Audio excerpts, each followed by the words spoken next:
There was a time in my life, thought I had to do it all for myself. I didn't know the grace of God was sufficient. I didn't know the love of God was at hand. Now I can say, if you are discouraged, struggling just to make it through another day, you've got to let it go, let it all go. And this is what you have to say. Good morning, CSL. You are brave souls. I love you. I'm so glad you're here. I know that you're glad you're here. And if you aren't, then something is wrong with you. Get it together. Get it together. It is a beautiful day. Happy first day of March. We made it. Spring is going to spring, I promise. In the meantime, let's stand, sing our song, move some energy around this room, and warm things up. Are you ready? Yeah. Are you ready? I release and I let go. I let the Spirit run my life, and my heart is open wide. Yes, I'm only here for God.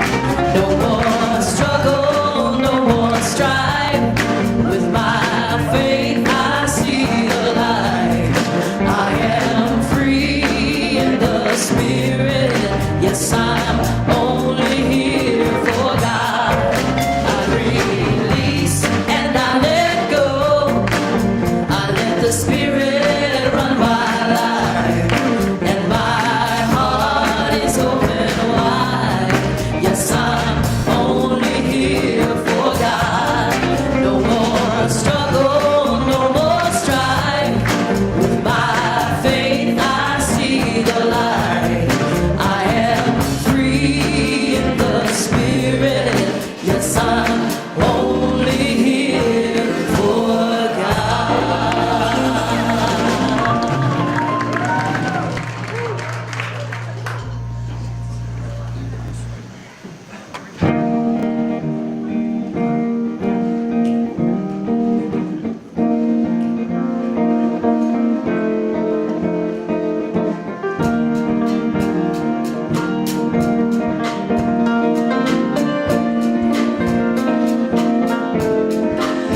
side. Roads lead, all roads lead.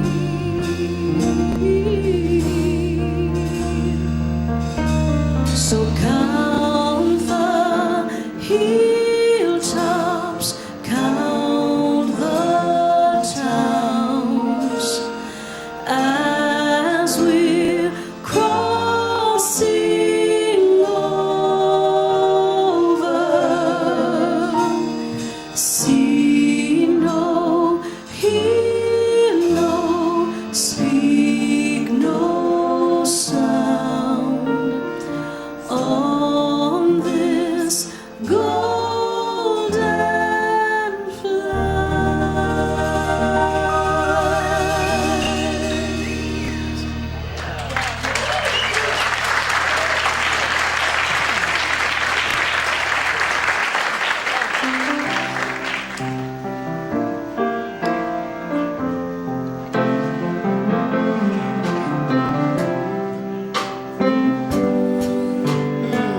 Are your hearts open? I allow goodness to come in. Mine sure is.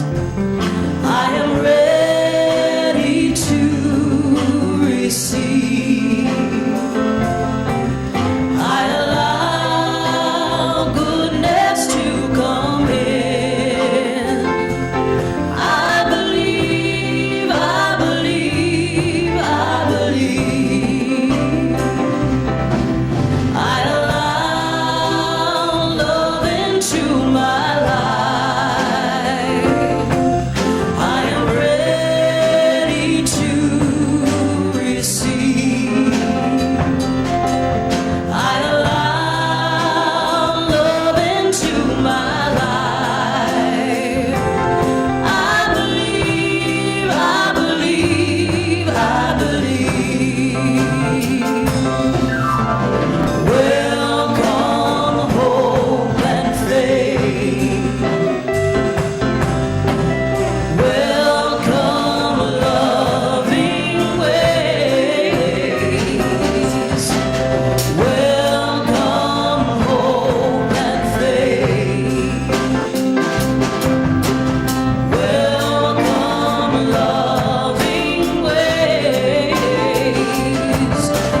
Hello.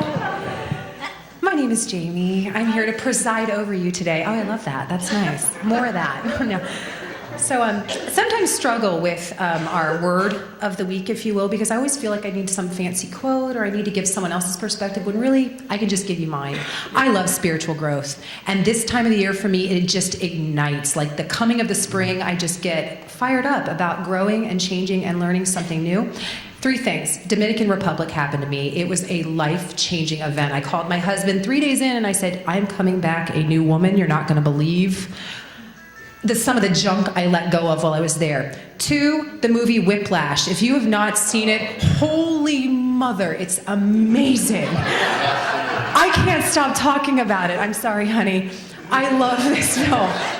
It just inspires you to never, ever, ever, ever, ever, ever give up, no matter who, what, anything says you can't do something. Loved it. And then the book, Yes Please, by Amy Poehler. Oh my gosh. I was never a fan of hers, didn't really care either way. She's an amazing human being, and she just has inspired me to be a better person and to be a real, authentic person. So that's how spiritual growth is working in my world, and I encourage you to find ways for it to work in your world. We are going to stand and say our intention statement together, then we're going to greet each other with love and respect, and then I have an announcement. So when I start snapping my fingers, you gotta come back, okay? So everyone up. We are expressing God as love. Go.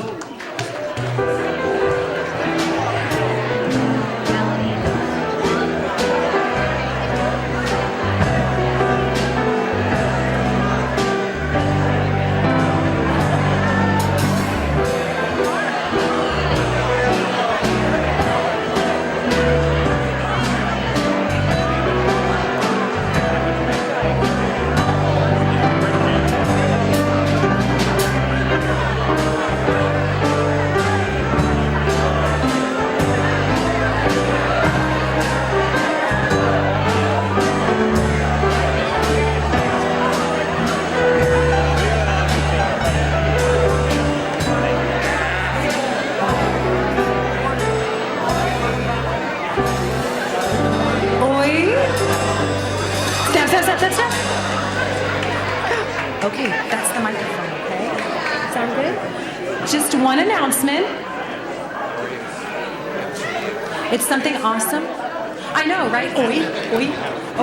Oh, manhandle that microphone. Our announcement is this: March 21st, Curtan Festival. From 9 a.m. to 9 p.m. It will be here. Details, concierge, Facebook page, website, as well as the kiosk for sign-up purposes. So if you like to do yoga, if you like to sing and dance, and if you like to have good food, this is the best place to be on March 21st. Yes, microphone. Have a good morning. Enjoy the service.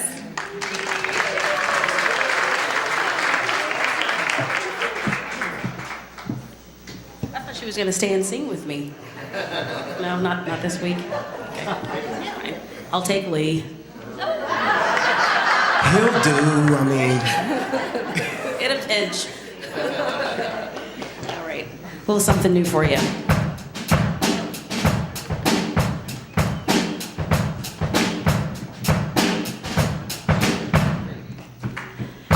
You can be amazing, you can turn a phrase into a weapon or a drug. You can be the outcast or be the backlash of somebody's lack of love. Or you can start speaking up. Nothing's gonna hurt you the way that words do when they settle beneath your skin. Kept on the inside, no sunlight, sometimes the shadow wins. But I wonder what would happen if you say what you wanna say and let the words fall out. Honestly, I wanna see you be brave with what you wanna say and let the words fall out. Honestly, I wanna see you be brave. Just wanna see you. I just wanna see you. Just wanna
I just keep going away and keep coming back. Morning, CSL. I love to tell stories. So today I have 4 stories for you. 2 from my own personal life and 2 from the book that we're actually studying this month called Experiencing Spirituality. And as I share each one of these stories with you, I want you to listen closely for the meaning. See if you can figure out what these stories all share in common with each other. First up is what happened to me on the very first day of trying to be a snowbird. As you know, winter is my 4th favorite season.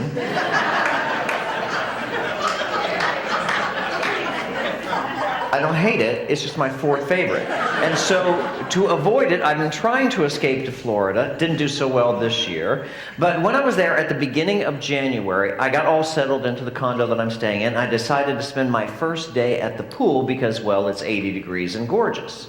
So I put on my cool, swanky new bathing suit. No pictures on Facebook. Don't look for them. I got out my beach towel. I gathered up the suntan lotion, and off to the pool I went to spend the day. And when I got there, I opened the pool gate, and lo and behold, nobody was there. And I said, perfect. I have it all to myself. So I pulled a lounge chair over to the perfect place where the sun was hitting my body. I laid my towel out, I lathered up in lotion, and I just chilled out. Now, picture the serenity of this moment. Me, alone, in the sun, in Florida. The palms are swaying, the sun is shining, the air is fresh, and all I can really hear is the birds chirping in the trees. It's a perfect day, and I'm thinking to myself, life is so good. But then it happened. The gate opened, and as I looked up from my lounge chair, I watched a very odd little woman walk into the pool area. And I say that in a vague sense because I'm not really sure what was strange about her. It's just that she seemed odd. She walked in sort of an odd way. The look in her eyes seemed odd. And without saying a word to me, she made the most awful noise as she dragged a pool chair across the concrete to place her chair, get this, within 3 feet of where I was lying down. So I thought to myself silently, why? Why in God's name, out of all this gigantic pool area, would she drag a chair and put it right next to mine? Why? It didn't take long to find out the answer. After she set her towel down on the chair, she pulled out her radio. And she stretched the cord out to plug it into the wall, which was right behind us, and she turned on her music, which she seemed to be quite happy about, which was mellow 70s rock. Sounds like, songs like You Light Up My Life by Debbie God Help Us Boone.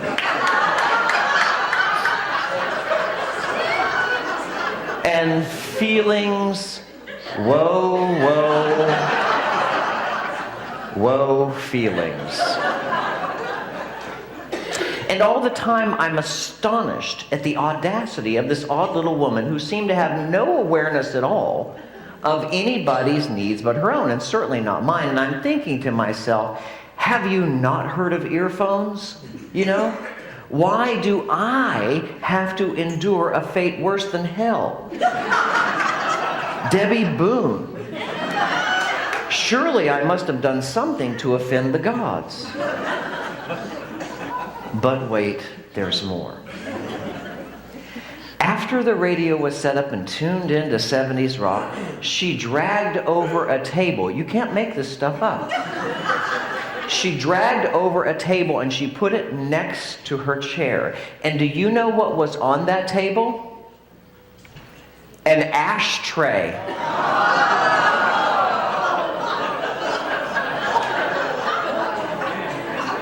So as she's humming along to You Light Up My Life, she lights up. One of those long brown filtered cigarettes. She sits back in her chair and she blows smoke right into my direction. And so now I'm praying, why me, God? Why me? I've been good. You know, I'm a minister for God's sake, you know. Is there no peace for the Reverend?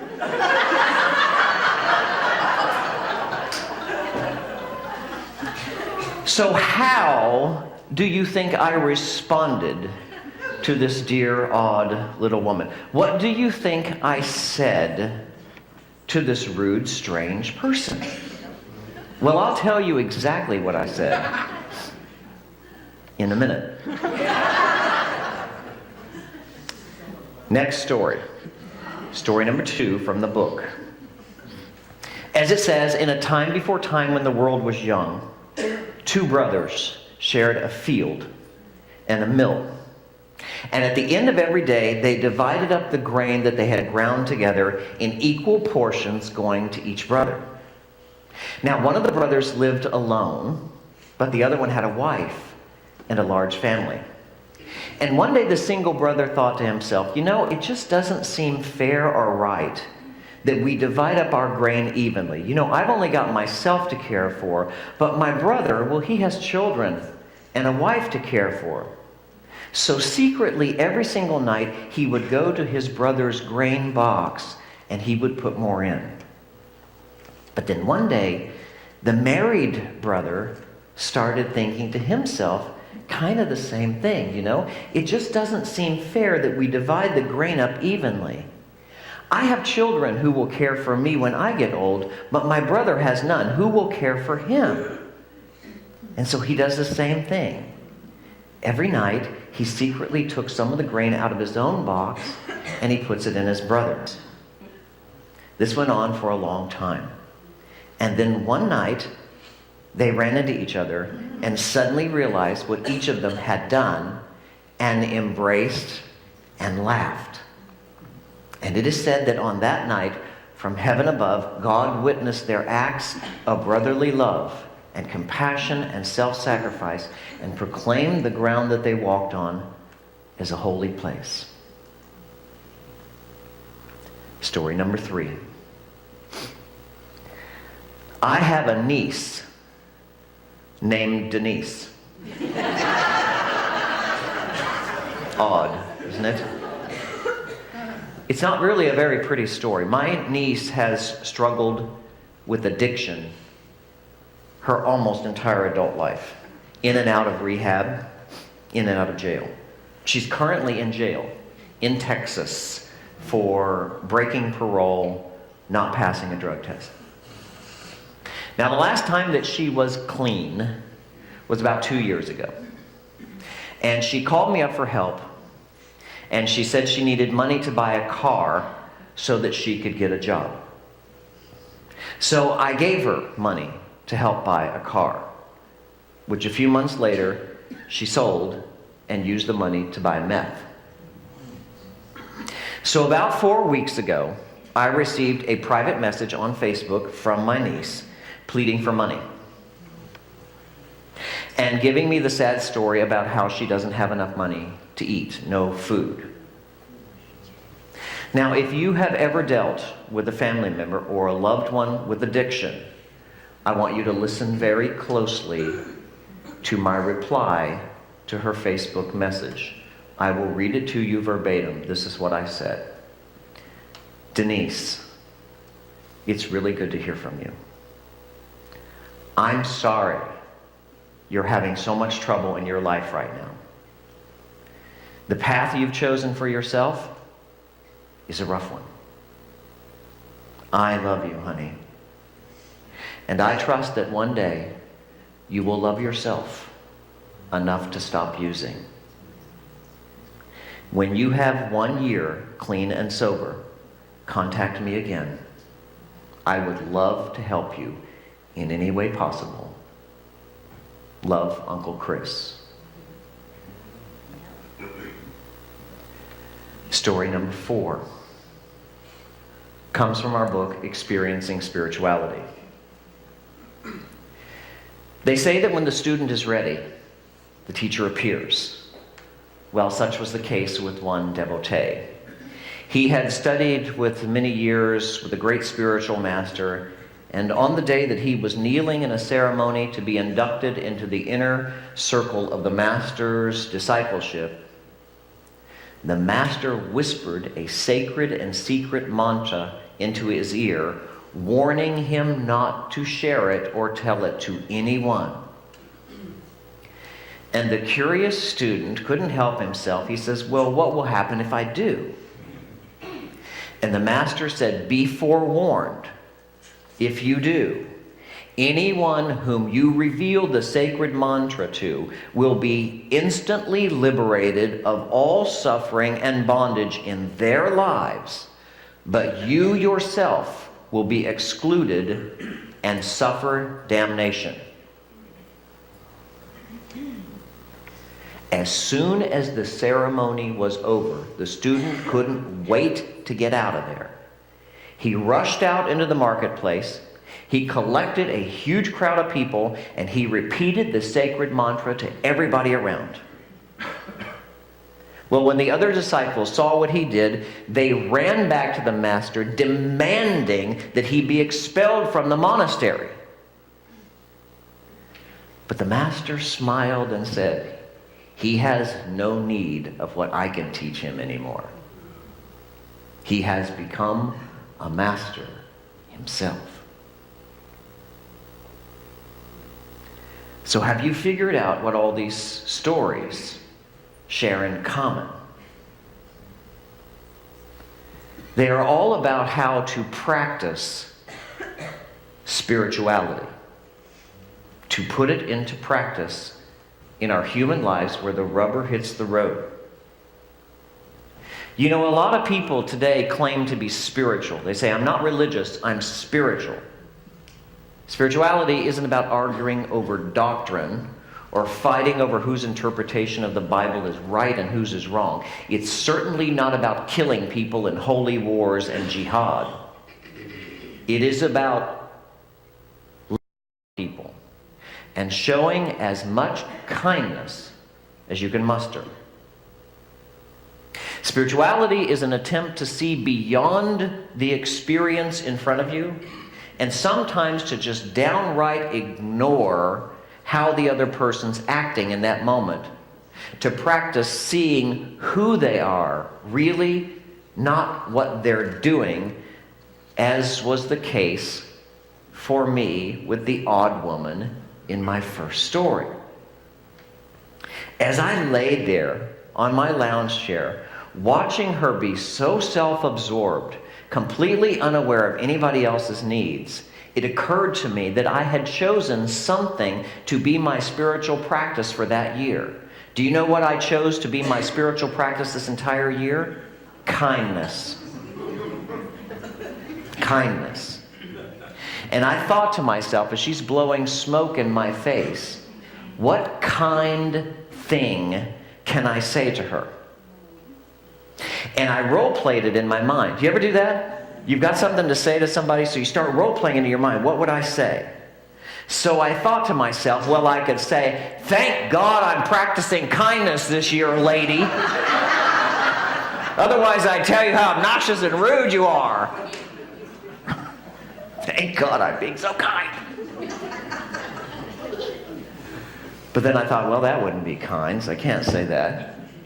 So as I laid there in paradise ruined, choking on the tar and nicotine that's blowing my way, I honestly could not think of a single kind thing I could say to her. And I was afraid that if I opened my mouth, what was going to come out would not be kind.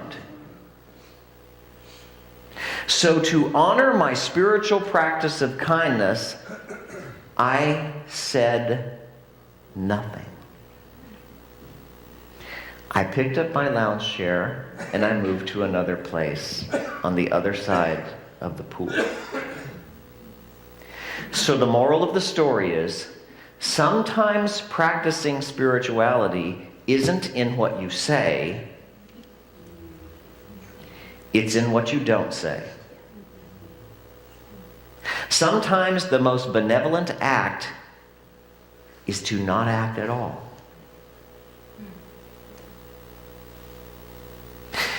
Here's what a famous rabbi said about spirituality. He said, spirituality is not a thing or a feeling. Spirituality is being present to what is happening around and within you. It is living in the world with compassion and justice.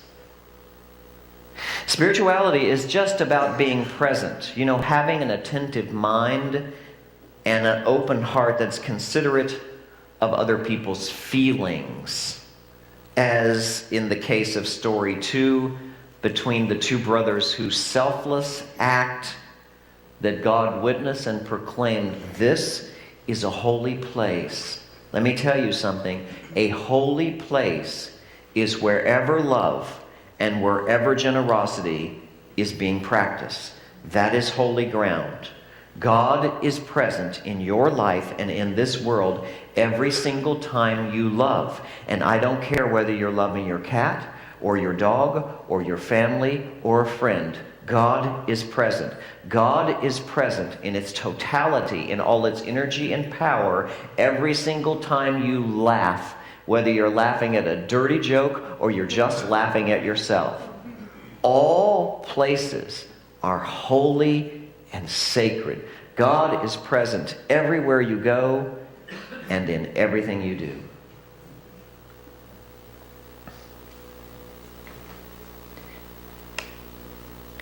I think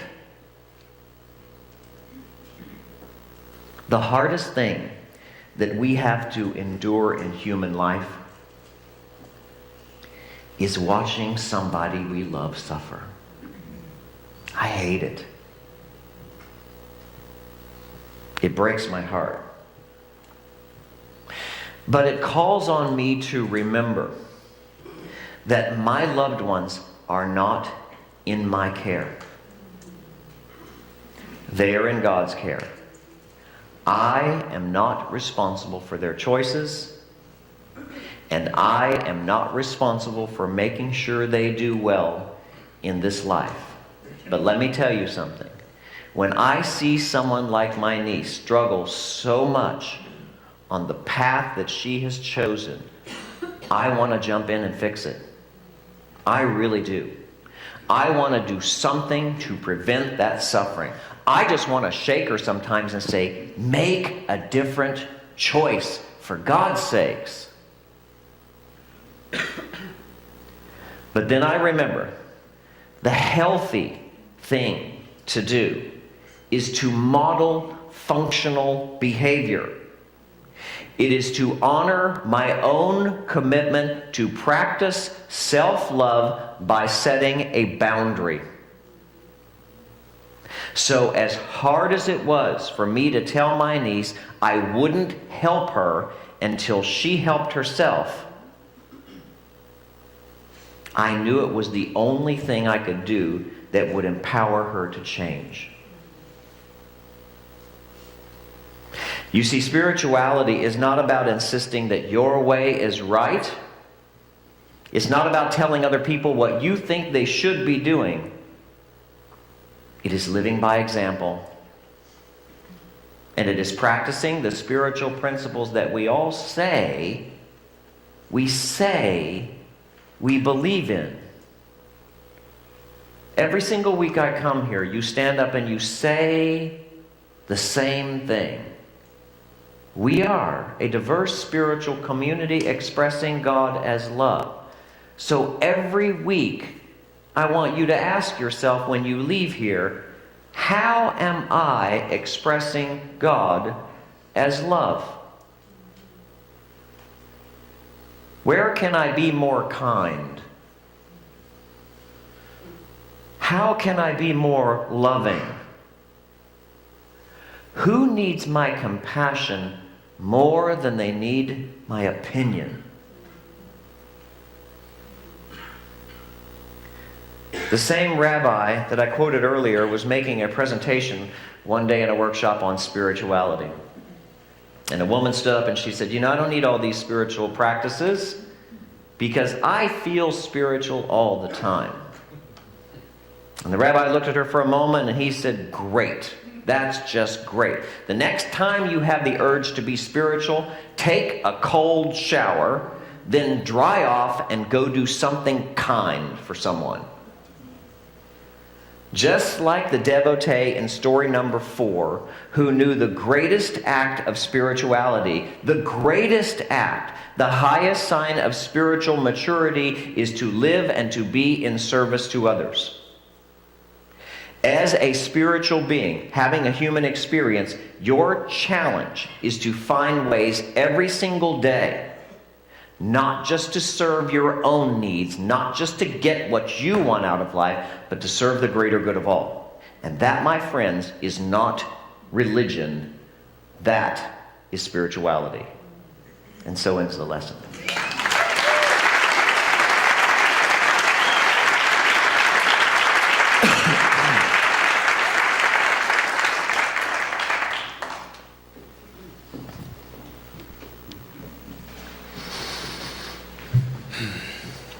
So this is our time to go inside for our spiritual practice. So we begin with prayer, and so what we do is we just begin by closing our eyes and shutting out everything that would trick us by the way it looks,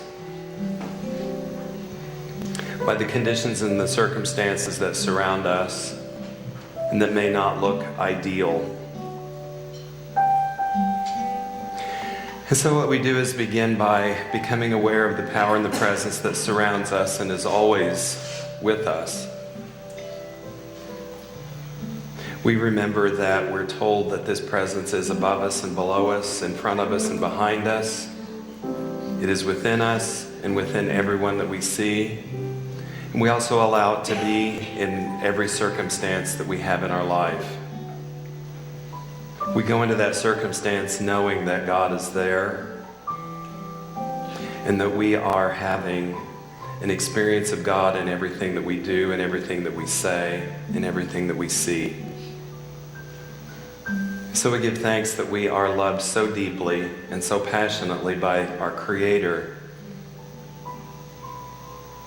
that everything that happens is happening for us. It is not happening to us.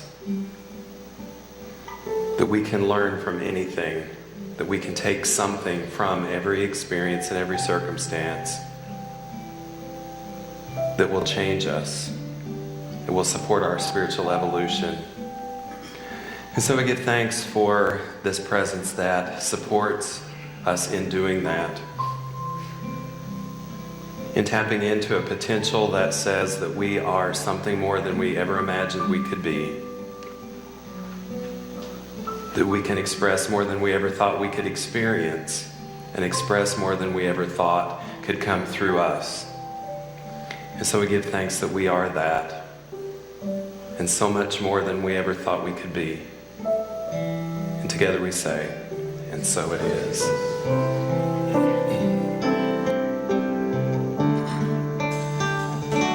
There is a light,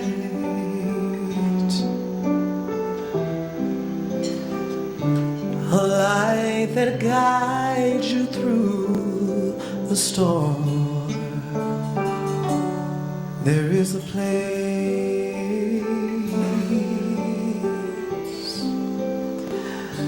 place of stillness and calm. There is a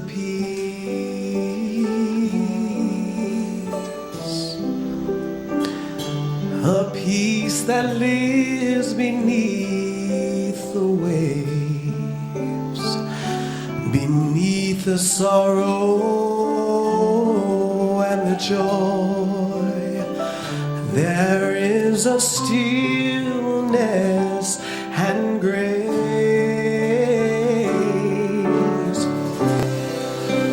Your tears like rain, they are falling from the sky. It is God's love that is pouring from your eyes, and the wounds of life, they bring healing, my friend. For the heart that breaks is just opening again.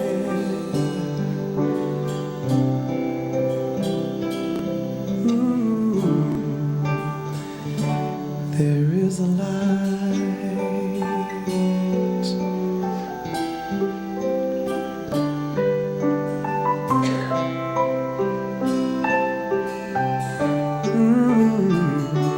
There is a light.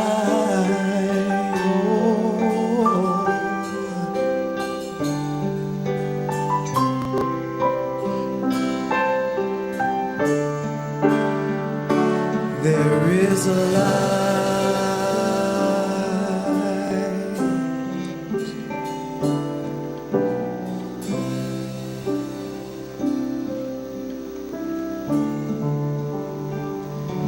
There is a light.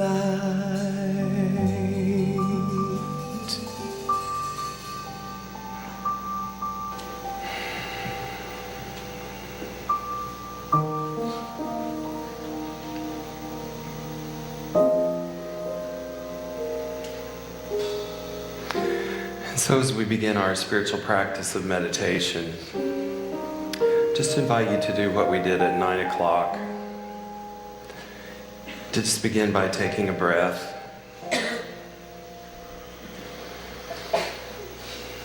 And to just feel ourselves begin to slow down.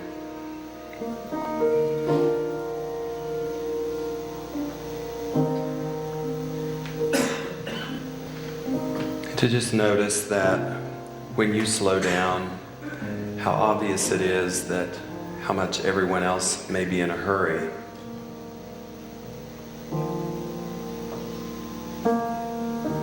That as you begin to get quiet and go inside, we begin to notice just how rushed everything else is around us. We start to notice all of the activity and the busyness when we start to slow down.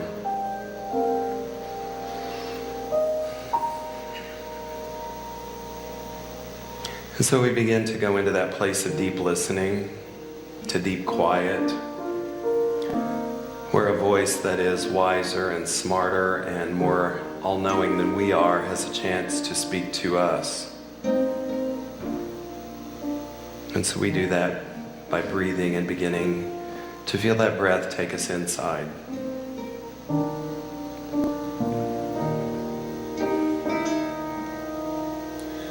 I love you, God, and I lift my voice to worship you, oh my soul, rejoice, take joy, my God, in what you hear. May it be a sweet, sweet sound in your ear. I love you, God, and I lift my voice to worship you, oh my soul, rejoice, take joy, my God, in what you hear. May it be a sweet, sweet sound in your ear.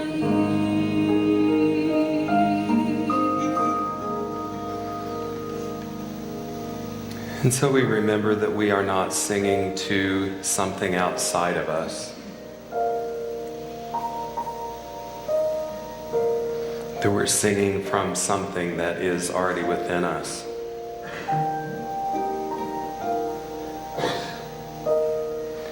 We see this presence in the people sitting around us, but we feel it inside. We experience its presence in the beating of our heart, feeling our breath take us inside. And so this time we let that music flow through us from the presence that is already deep within us.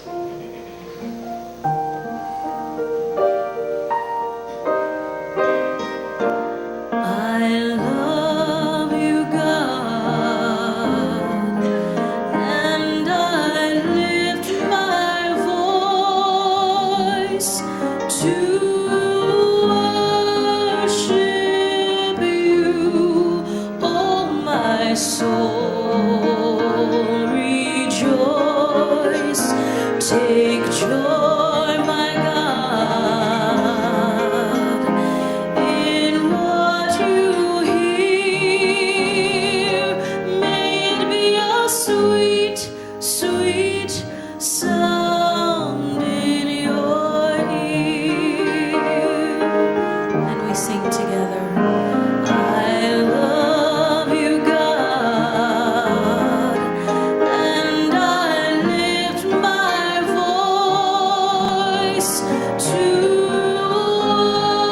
worship you. Oh, my soul, rejoice. Take joy, my God,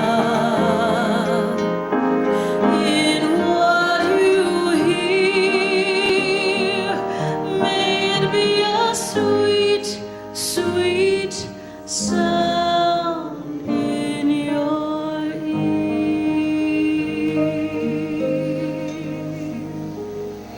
And this is our time to go inside, to sit in the quiet, to allow our breath to clear our mind of all distractions, to support us in setting everything and every condition aside for a few minutes,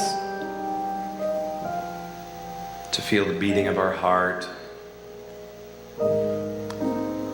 and to feel that presence in the place that is eternally quiet and eternally still as we sit in the quiet.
And so this was our time to remember that we are not meant only for doing. We are not meant only for planning and strategizing and accomplishing. We are also meant for quiet. We are meant for stillness and for listening and slowing down. That we're here to be in balance. So this time together has given us that gift to go inside and find our true center. And we are so grateful for the opportunity, knowing that we can do this all through the week, that it doesn't have to happen only here, that we take our spiritual practices everywhere we go. And for that we give thanks, and so it is.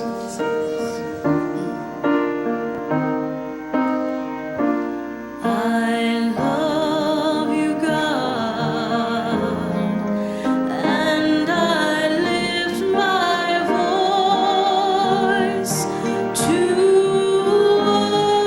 worship you, oh my soul, rejoice, take joy, my God, in what you hear. May it be a sweet, sweet sound in your ear. I love you, God, and I lift my voice to worship you, oh my soul, rejoice, take joy, my God, in what you hear. May it be a sweet, sweet sound in your ear.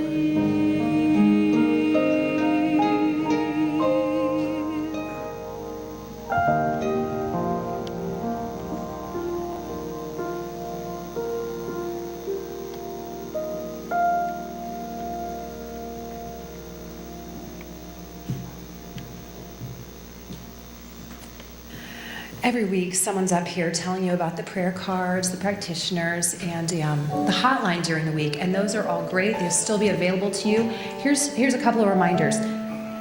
All of us in here would love to hear your story, hear your prayers. And two, tell us you're good too. Tell us you're lovelies. Let's pray about that as well. So they're all available to you today. If you need anything, just ask. Enjoy.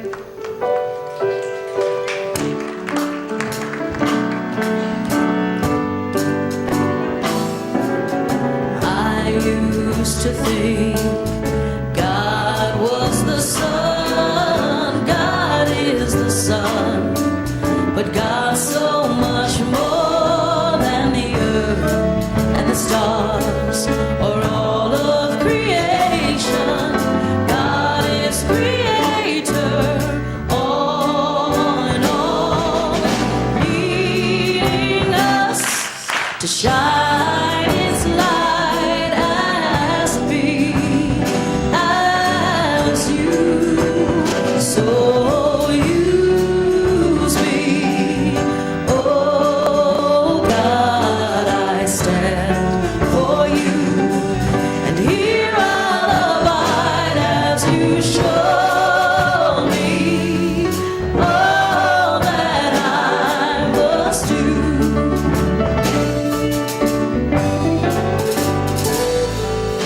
Command my hands, what must they do?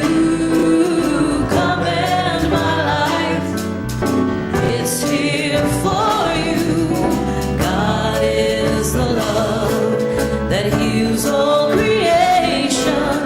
God is creator, makes all things new. And God needs us to shine its light as me, as you.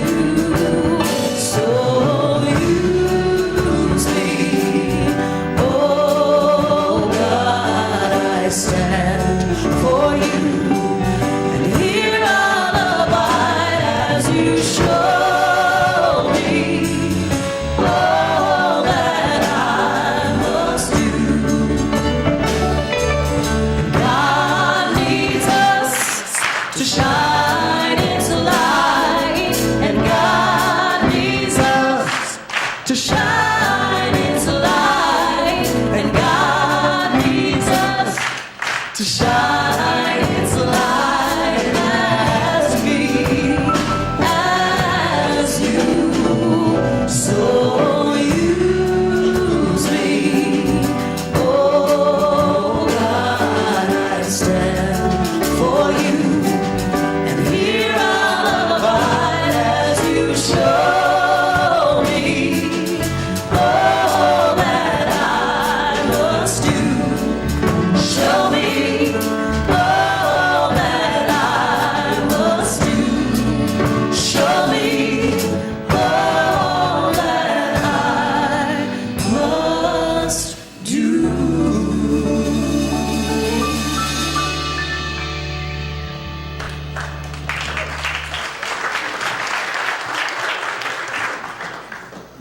So while I was away, I actually had an opportunity to go to a couple of other places on a Sunday morning, which is always good to do research to find out what other people do well and what they don't do so well. So I went to this one place, and they asked all the people that were there for the very first time as guests to stand up.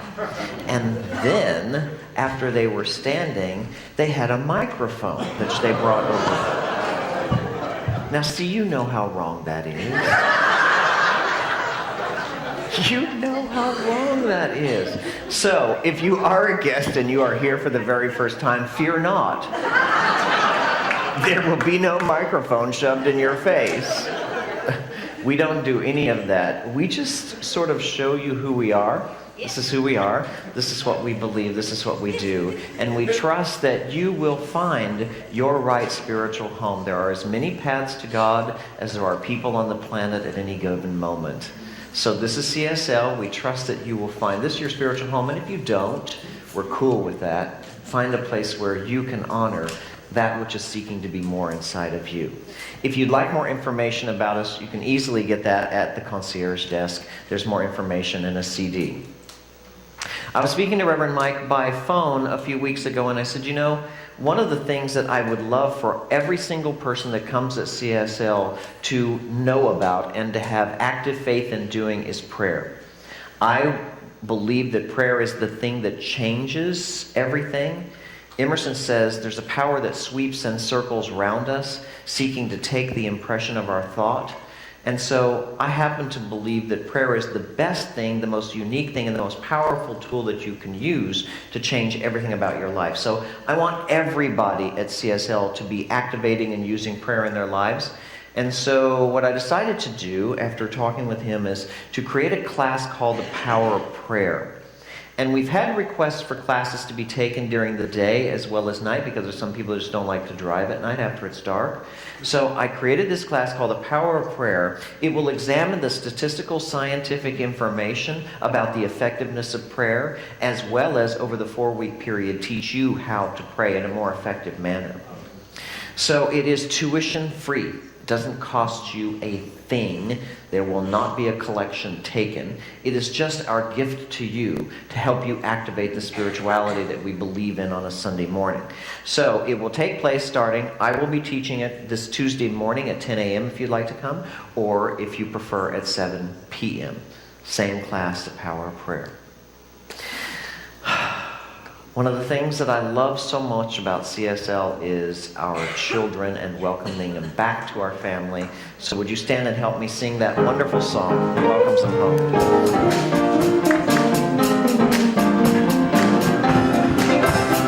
We welcome you, Caribou. We welcome you, Amen. We welcome you, Caribou. We welcome you, Amen. Welcome from the heart, from the soul, from the spirit. Welcome to your family. Welcome into love. Welcome to your safe place. Welcome to your family. We welcome you, Caribou. We welcome you, Amen. We welcome you, Caribou. We welcome you, Amen. Welcome from the heart, from the soul, from the spirit. Welcome to your family. Welcome into love. Welcome to your safe place. Welcome to your family.